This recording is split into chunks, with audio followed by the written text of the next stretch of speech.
मंगल भवन मंगलहारी, द्रवहु सुदशरथ अजिर विहारी।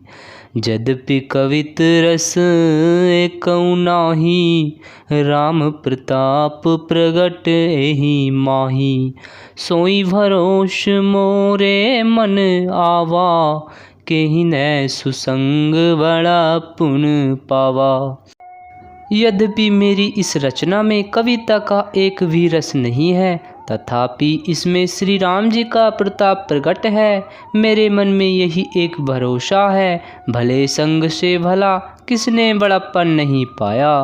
धूमौ तजई सहज करुआई, अगरु प्रसंग सुगंध वसाई। वनिति भदेश वस्तु भली बरनी, राम कथा जग मंगल करनी।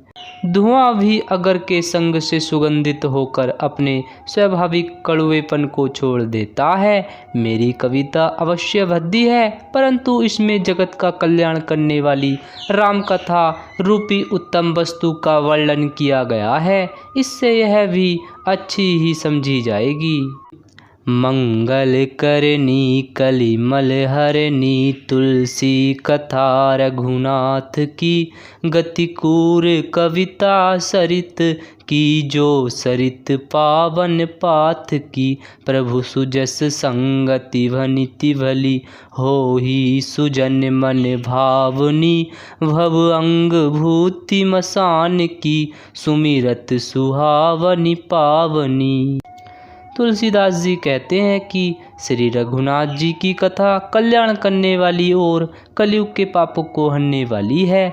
मेरी इस भद्दी कविता रूपी नदी की चाल पवित्र जल वाली नदी गंगा जी की चाल की भांति टेढ़ी है। प्रभु श्री रघुनाथ जी के सुंदर यश के संग से यह कविता सुंदर तथा सज्जनों के मन को भाने वाली हो जाएगी। शमशान की अपवित्र राख भी श्री महादेव जी के अंग के संग से सुहावनी लगती है और स्मरण करते ही पवित्र करने वाली होती है। प्रिय लाग ही अति सब ही मम, वनिति राम जस संग। दारु विचारु की करई को, वंदिय मलय प्रसंग। वंदिय मलय प्रसंग। श्री राम जी के यश के संग से मेरी कविता सभी को अत्यंत प्रिय लगेगी। जैसे मलय पर्वत के संग से काष्ठ मात्र चंदन बनकर वंदनीय हो जाता है, फिर क्या कोई काठ की तुच्छता का विचार करता है। श्याम सुरभि पै विशद अति, गुणद करही सब पान।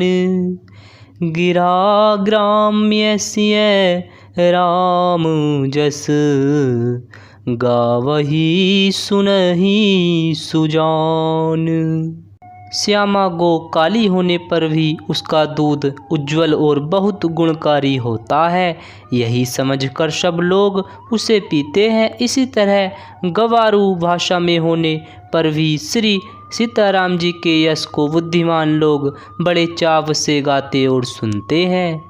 मणिमाणिक मुक्ता छवि जैसी, अहि गिरी गज सिर सोन तैसी। नृप कीरिट तरुणी तनु पाई, लहई सकल शोभा दिखाई। मणिमाणिक और मोती की जैसी सुंदर छवि है, वह सांप पर्वत और हाथी के मस्तक पर वैसी शोभा नहीं पाती। राजा के मुकुट और नवयुवती स्त्री के शरीर को पाकर ही ये सब अधिक शोभा को प्राप्त होते हैं।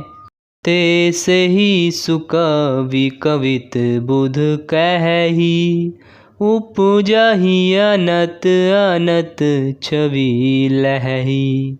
भगति हेतु विधि भवन विहाई, सुमिरत सारद आवती धाई। इसी तरह बुद्धिमान लोग कहते हैं कि सुकवि की कविता भी उत्पन्न और कहीं होती है और शोभा अन्यत्र कहीं पाती है। अर्थात कवि की वाणी से उत्पन्न हुई कविता वहाँ शोभा पाती है जहाँ उसका विचार प्रचार तथा उसमें कथित आदर्श का ग्रहण और अनुसरण होता है।